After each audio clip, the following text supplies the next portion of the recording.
Então, se fosse um país normal, em condições normais, se fosse uma democracia real, em que tivesse contraponto, oposição, que tivesse um jornalismo realmente crítico, isso seria um escândalo. Deixa eu retomar para vocês o caso. Esse é um homem claramente apoiador do Hamas, que teceu loas ao Hamas, a grupos terroristas islâmicos, que propõe a destruição de Israel, que foi recebido pelo ministro das Relações Institucionais desse governo, que eu acuso de antissemita, e eu já vou dizer por que ele é antissemita, e é um homem que chegou a zombar de uma judia que foi estuprada coletivamente, que tinha sangue e fezes das suas calças, tem que dizer de maneira bastante pictórica e bastante gráfica, para as pessoas ficarem indignadas mesmo, e comparou essa mulher estuprada às fezes que ela havia evacuado nas calças.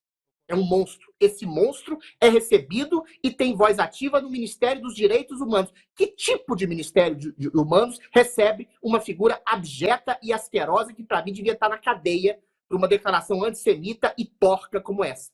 E por que ele não está na cadeia? E por que ele é recebido? Porque esse é um governo antissemita.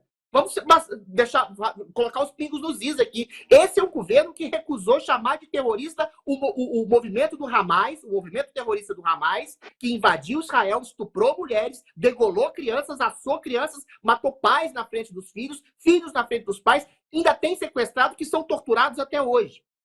Esse é um governo que recusou chamar o Hamas de terrorista. Esse é um governo que acabou de assinar, junto com a África do Sul, uma moção de repúdio ao Estado de Israel, porque está se defendendo do grupo terrorista Hamas, e diz que é um Estado genocida. É um Estado que teve sua população assassinada e está tendo uma guerra justa para tentar destruir o Hamas, e o Hamas usa da população local como escudo humano, em escolas, em creches, em instituições de caridade, e aí quando morre inocente, a esquerda nacional e mundial faz essa narrativa completamente invertida.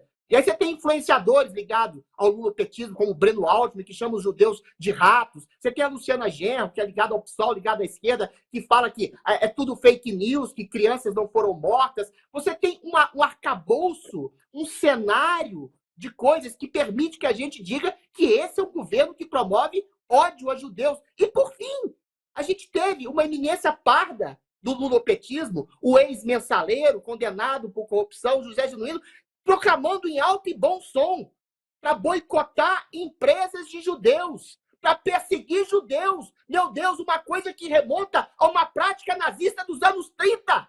E o que aconteceu com o Genuíno até agora? Nada! Nada! A gente está, eu não estou exagerando, sob a égide, sob o governo do mal, sob o governo que pratica ações nazistas dos anos 30. Perseguir judeus, colocar a estrela de Davi em território judaico, em empresas judias, colocar isso de maneira explícita, é antissemitismo puro. Dizer que o Estado o Estado de Israel é um Estado genocida é antissemitismo puro. Você tem um padre acusado de pedofilia, que diz que Israel é um Estado assassino, que é ligado também ao lulopetismo. Então, baseado nisso tudo, você receber um homem que compara uma mulher estuprada, uma judia estuprada, as fezes que ela evacuou na calça, é simplesmente a ponta de um iceberg. A gente está sob um governo satânico.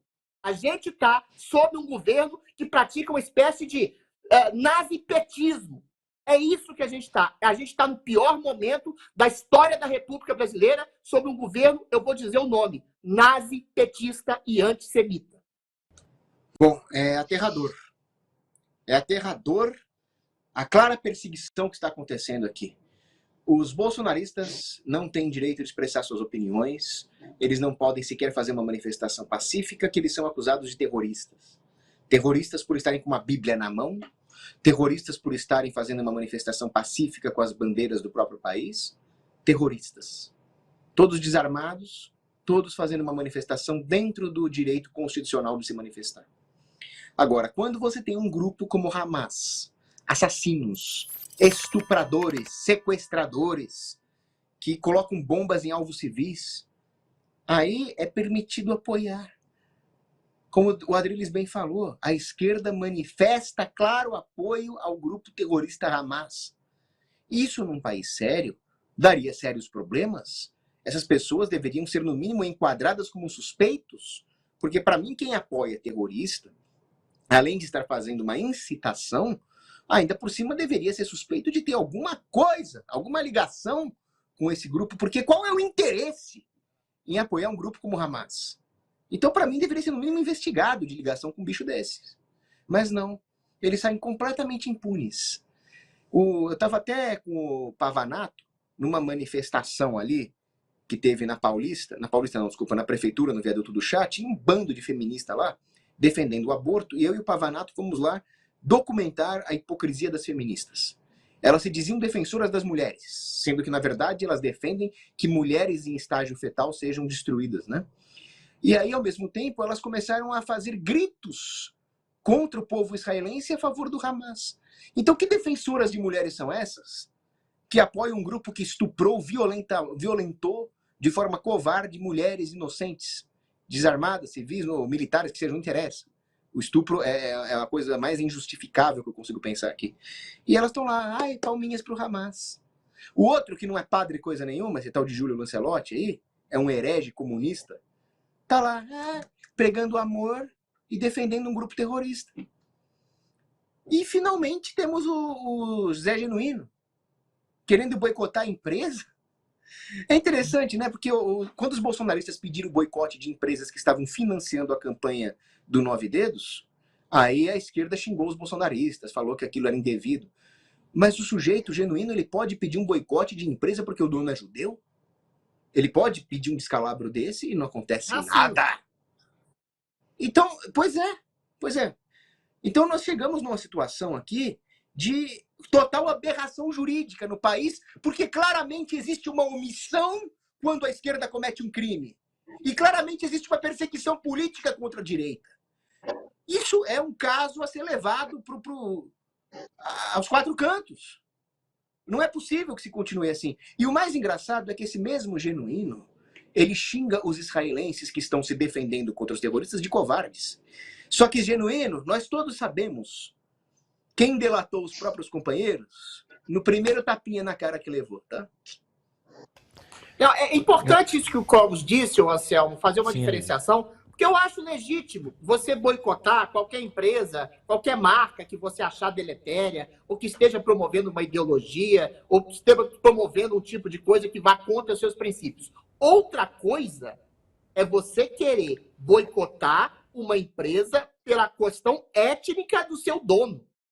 Pensa bem, substitui judeu e fala, vamos boicotar empresas de negros, vamos boicotar empresas de gays, vamos boicotar empresas de mulheres, de pessoas trans. Isso é racismo, mas é de um racismo tão explícito. Se não for outra coisa, não existe mais crime de racismo. E isso é tanto mais grave, esse boicote do Genuíno, porque isso remonta à primeira ação do governo nazista dos alemães, do Adolf Hitler, nos anos 30. Naquela série de propagandas massivas contra a população judia, contra a população judaica, a primeira coisa foi, vamos boicotar empresas judias. Ou seja, isso é um ato historicamente nazista. E o Genuíno sabe disso. Ele sabe disso. Só que ele conta com o quê? Com a total impunidade. Porque se você for de esquerda hoje no Brasil, a imprensa te endossa, a justiça te endossa. Ser de esquerda no Brasil é o paraíso do criminoso, sobretudo por uma fala criminosa, racista, nazista e antissemita como essa do Genuíno. De segunda a sexta, às 20 horas, horário de Brasília.